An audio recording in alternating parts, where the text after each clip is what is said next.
Hello students, आज की हम अपनी इस क्लास में चैप्टर नंबर 8 मोशन के जो आपके अनसॉल्व्ड क्वेश्चन आंसर्स हैं उनको डिस्कस करने जा रहे हैं स्टूडेंट्स। सबसे पहले आपका जो पेज नंबर 100 है, 100 पेज पे आपके ये 3 क्वेश्चन आंसर्स गिवन हैं। इनके आंसर्स को डिस्कस करेंगे बेटा। जैसे पहला क्वेश्चन आपका दे रखा है, an object has moved through a distance, can it have zero displacement? If yes, sport your answer with an example. ये कहता है कि अगर सपोज एक ऑब्जेक्ट के पास कुछ डिस्टेंस है, उसने कुछ डिस्टेंस ट्रेवल किया है, तो क्या उसका डिस्प्लेसमेंट जीरो हो सकता है? अगर हो सकता है तो एक एग्जाम्पल के थ्रू बताएं। तो आप यहाँ देखिए स्टूडेंट्स, इस क्वेश्चन का आंसर, क्वेश्चन नंबर फर्स्ट का आंसर मैं आपको बता रही हूँ। सपोज एक पॉइंट ए है और एक आपका पॉइंट है बी, ठीक है, और ये डिस्टेंस है सपोज 5 किलोमीटर ए से लेके बी तक का। तो अगर मैं यहाँ तक की बात करूँ तो मेरा डिस्टेंस और डिस्प्लेसमेंट सेम है, लेकिन उसने क्वेश्चन में पूछा है कि डिस्टेंस और डिस्प्लेसमेंट ये आपको उस टाइम पे बताने हैं जब आपका डिस्टेंस तो है कुछ लेकिन डिस्प्लेसमेंट जीरो है। डिस्प्लेसमेंट जीरो क्या होगा कि आप ए से बी पे गए और फिर वापस आप कहाँ पे आ गए? ए पे। उसके लिए आपको प्यारे बच्चों डिस्प्लेसमेंट की डेफिनेशन पता होनी चाहिए। डिस्प्लेसमेंट की डेफिनेशन होती है फाइनल पॉइंट माइनस में इनिशियल पॉइंट। अब इस पॉइंट पे फाइनल पॉइंट भी ज़ीरो है, मतलब स्टार्टिंग पोजीशन है ए पोजीशन और इनिशियल पोजीशन भी ए पोजीशन है।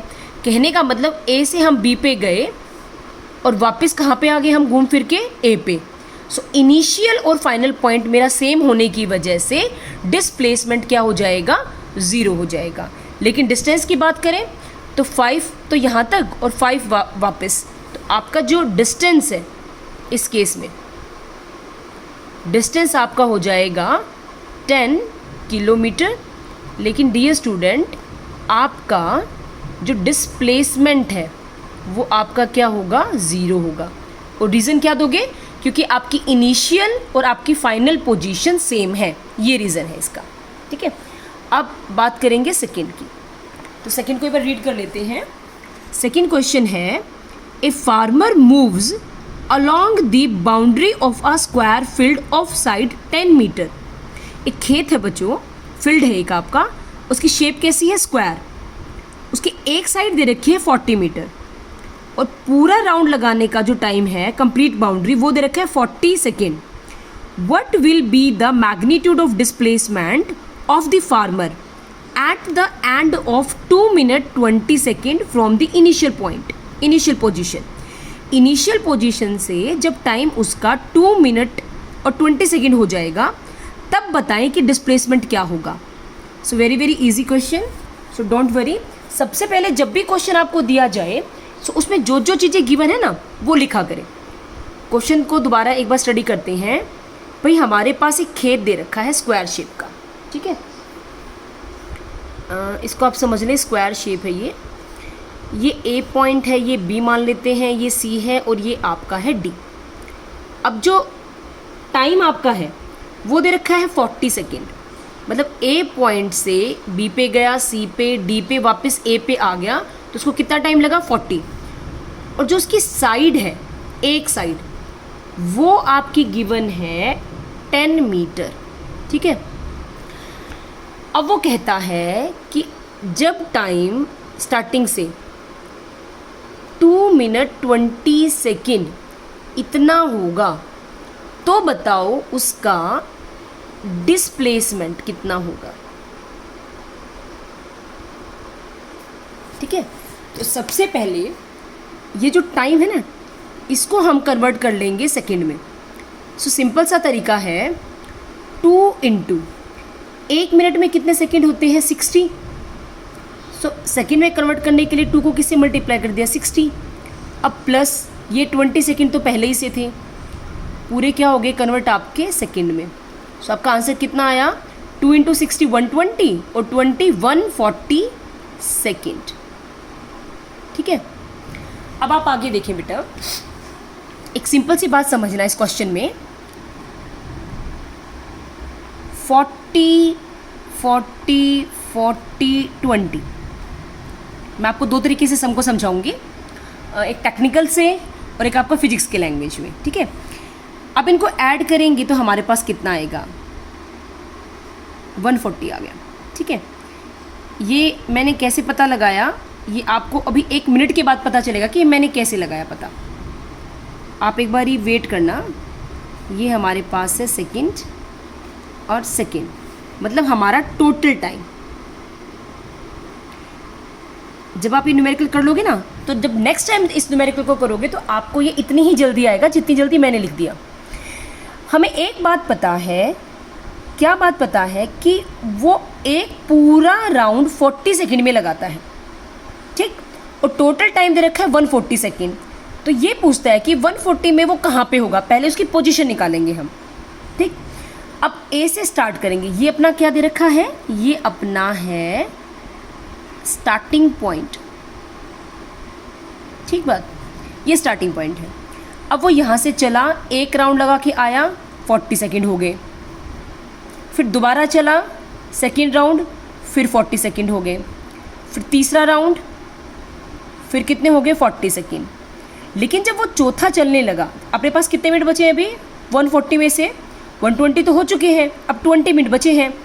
20 मिनट बचे हैं तो आपको थोड़ा दिमाग लगाना है, अपना ब्रेन यूज़ करना है आपको, कि 40 में अगर वो पूरे जाता है, 4 साइड अगर 40 के इक्वल हैं तो 20 किसके इक्वल होंगी, 2 साइड। तो वो यहाँ तक जाएगा और वो इस पॉइंट पे आ जाएगा जब तक उसका टाइम होता है फिनिश।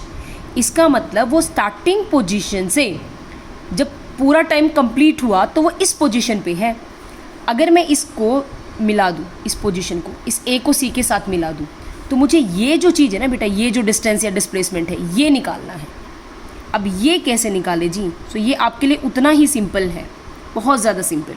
अगर आपने पाइथागोरस का जो फॉर्मूला है वो अप्लाई करना आता है, आपको अपने मैथ्स में पढ़ रखा है। क्यों? क्योंकि ये जो ए बी सी है, ये एक राइट एंगल ट्राइंगल है, ये बेस है, ये परपेंडिकुलर है। देखो सपोज में अगर मैं ये एंगल लूँ तो ये बेस है, ये परपेंडिकुलर है, तो ये क्या है, हाइपोटेन्यूज। ये साइड मेरे पास गिवन है, ये भी 10 है, ये भी 10 है ना। तो इसका मतलब अगर मैं in triangle A B C में ए सी निकालूँ, ए सी का स्क्वायर पहले, तो क्या होगा, ए बी का स्क्वायर प्लस में बी सी का स्क्वायर। और फिर अगर ए सी निकालूँ तो वो अंडर द रूट क्या हो जाएगा, 10 का स्क्वायर प्लस 10 का स्क्वायर। और फर्दर किसका हो जाएगा, दिस, या फिर आप क्या लिख सकते हो, 10√2 लिख सकते हो, इतना, ठीक है। सो ये हम क्या निकाल रहे हैं बेटा, ये हम डिस्प्लेसमेंट, तो यहाँ पे क्या आ जाएगा, metre. So this is equal to displacement.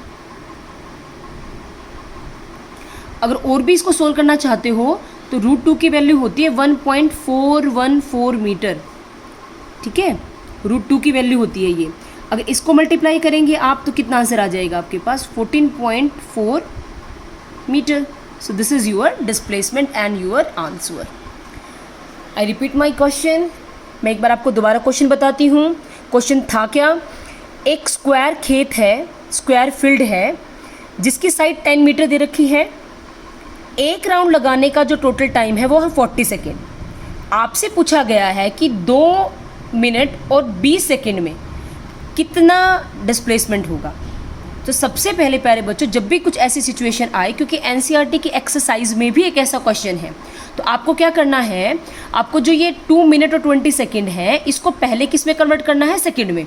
सो इस मिनट को हमने सेकेंड में कन्वर्ट करके टोटल टाइम निकाल लिया। अब मेरे पास टोटल टाइम ये है, ठीक है। सो टोटल टाइम में क्या किया हमने, ये देखा कि उस टाइम को कैसे कैसे हम डिफाइन कर सकते हैं, कितने राउंड लगा सकते हैं, ठीक है। सो कितने राउंड लगा सकते हैं, उसके लिए आपने क्या किया, इस 140 को इस टाइप से स्प्लिट किया, इस टाइप से ब्रेक किया कि आपके पास नंबर ऑफ राउंड आ जाए। सो आपको जब आपने इसको ऐड करना स्टार्ट किया तो आपको माइंड में रखना है 140, कि मेरे पास 140 सेकेंड है, और साथ के साथ 40 में एक राउंड कंप्लीट होता जाएगा। इसका मतलब हर बार इसमें से 40 माइनस होता जाएगा। तो हर बार इसमें से 40 माइनस करते गए तो लास्ट में हमारे पास 20 आया, और सबका सम कितना आया, 140।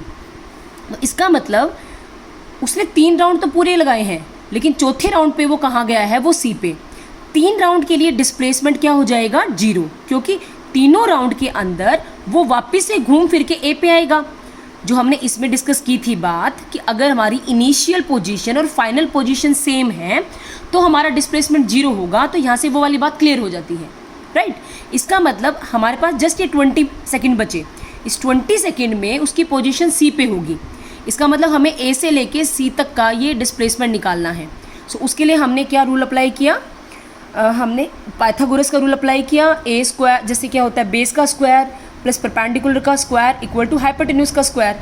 You can easily find out the sum. अब लास्ट जो इसमें है वो आपका है which of the following is true for the displacement. इनमें से डिस्प्लेसमेंट के बारे में क्या चीज़ ठीक है आपकी। तो यहाँ देखें, इट कांट बी 0, डिस्प्लेसमेंट 0 नहीं हो सकता। तो ये क्या है, फॉल्स हो सकता है। अभी मैंने आपको एग्जाम्पल भी बताया। Its magnitude is greater than the distance travel by the object. Distance से इसका डिस्प्लेसमेंट ज़्यादा है, तो ये भी फॉल्स है, क्योंकि मैंने आपको बता रखा है क्लास में कि कभी भी डिस्प्लेसमेंट डिस्टेंस से ज़्यादा नहीं हो सकता। चलो मैं आपको एक प्रूफ देती हूँ। अभी यहाँ देखें, स्टार्टिंग में बंदा ए पे था, उसको सी पे जाना है, तो उसके पास 2 रास्ते हैं। या तो वो स्ट्रेट जाए जिसको हम डिस्प्लेसमेंट बोलेंगे, या फिर वो ए से बी पे गया और बी से फिर सी पे गया, एक ये रास्ता है। तो जब ए से बी पे गया, बी से सी पे गया, तो 10 + 10 आंसर कितना आया उसके पास, 20। तो डिस्टेंस इज 20, लेकिन जो ए से डिस्प्लेसमेंट था वो आप चेक करें कितना आया आपके पास, 14.14। सो इसका मतलब डिस्टेंस ज़्यादा हुआ कि डिस्प्लेसमेंट ज़्यादा, डिस्टेंस ना। तो इसका मतलब ये जो उसने सेकंड वाली बात बोली है ये भी फॉल्स है। सो डियर स्टूडेंट, इस वीडियो में मैंने आपको पेज नंबर 100 के ये 3 जो आपके अनसॉल्व्ड क्वेश्चन आंसर हैं ये सोल्व करने बताए हैं। नेक्स्ट वाले पार्ट में मैं जो नेक्स्ट पेज है उसके क्वेश्चन आंसर आपको सोल्व करके दूंगी। So thank you students.